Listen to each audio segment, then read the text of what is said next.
JCB மூலமா களமிறங்கி இருக்கிறார் ஆந்திர முதலமைச்சர் சந்திரபாபு நாயுடு. ஆந்திரா தெலுங்கானாவுல வரலாறு காணாத கனமழை கொட்டி தீர்த்திருக்கிறது.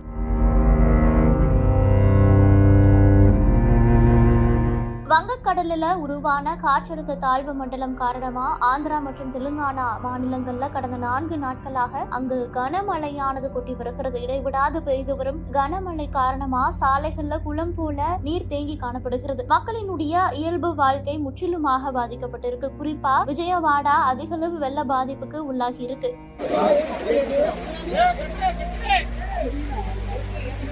வெள்ள பாதிப்புல சிக்கி இதுவரை 27 பேர் பலியாகி இருக்கிறார்கள். இவற்றில் தெலுங்கானாவில் 15 பேரும் ஆந்திராவில் 12 பேரும் உயிரிழந்திருக்கிறார்கள். மழை வெள்ளம் பாதிக்கப்பட்ட பகுதிகளில் சிக்கி உள்ள மக்களை மீட்கும் பணியானது நடைபெற்று வருகிறது. இதுல மாநில மற்றும் தேசிய பேரிடர் மீட்பு குழுவினர் ஈடுபட்டு வருகிறார்கள். மீட்பு பணிகள் நடைபெறும் பகுதிகள் மற்றும் வெள்ளம் பாதித்த இடங்களை முதலமைச்சர் சந்திரபாபு நாயுடு நேரில் சென்று ஆய்வு நடத்தி வருகிறார்.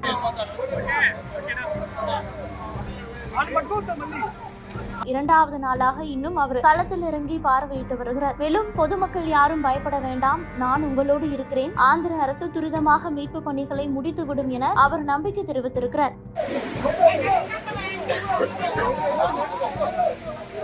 இந்த நிலையில ஆந்திராவில் விஜயவாடாவில் கனமழையால் ஏற்பட்ட வெள்ளத்தால் பாதிக்கப்பட்ட பகுதிகளை படகில் சென்று முதலமைச்சர் சந்திரபாபு நாயுடு ஆய்வு மேற்கொண்டார். தற்போது அவர் ஜேசிபியில் சென்று அங்கு இருக்கக்கூடிய மக்களை பாதித்தவர்களை சந்தித்து அவர் ஆறுதல் தெரிவித்து வருகிறார். ஏற்கனவே கனமழை காரணமாக ஆந்திரா மற்றும் தெலுங்கானாவில் மொத்தம் 100க்கும் மேற்பட்ட ரயில்கள் ரத்து செய்யப்பட்டிருக்கு. வெள்ளத்துல தண்டவாளங்கள் அடித்து செல்லப்பட்டதால் பாதுகாப்பு கருதி பல ரயில்கள் ரத்து செய்யப்பட்டிருக்கு. மேலும் சில ரயில்கள் மாற்று பாதையில் இயக்கப்படும் ఎన அறிவிக்கப்பட்டிருக்கு. మేము ఇవ్వాల్సిన ఫుడ్ పాకెట్స్ కానీ అవన్నీ వెళ్తున్నాయి.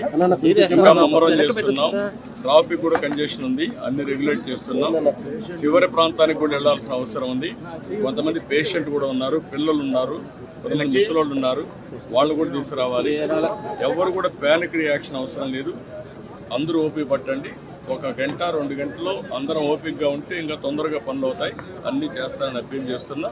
ఇక్కడే ఉంటా, కంట్రోల్ రూమ్ని యాక్టివేట్ చేస్తున్నా. ఎంతవరకు చేయగలుగుతామో అన్నీ చేసి అందరిని ఆదుకుంటాం. 110 పైన బోట్లు పనిచేస్తున్నాయి. అదే మాదిరిగా 4-6 హెలికాప్టర్లు వస్తున్నాయి.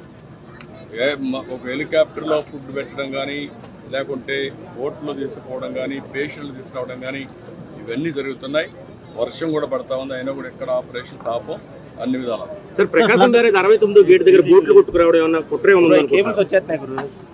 ఇవన్నీ ఇప్పుడు నేను అవన్నీ మాట్లాడను. ప్రతి ఒక్కదానికి మనం అవన్నీ మాట్లాడడం కరెక్ట్ కాదు. ప్రస్తుతం నా డ్యూటీ ఎట్టి పరిస్థితుల్లో కష్టాల్లో ఉండే ప్రజలను ఆదుకోవడం, వాళ్ళ ప్రాణాలు కాపాడుకోవడం, తక్షణ వాళ్ళకి కొంత సహాయం చేయడం అవసరం. అదే చేస్తాం. ఇంకా కూడా మనకు ఓవరాల్గా అక్కడే ఉంది 11,40,000 క్యూసెక్స్ ఆఫ్ వాటర్ వస్తుంది. అది ఎప్పుడు రానంత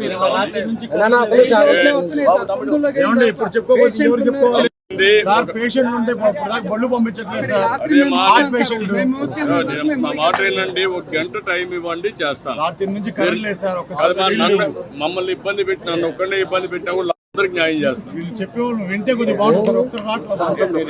విన్నానమ్మా, మీ కష్టాలు అర్థం చేసుకున్నాను. అందరిని ఇంటూనే వచ్చా. ఇప్పుడు మళ్ళా పోయి నేను అన్ని స్ట్రీమ్ లైన్ చేస్తాను. మళ్ళా వస్తాను, నేను చూసుకొని చేస్తాను. నాకు వదిలిపెట్టి నేను చేస్తాను.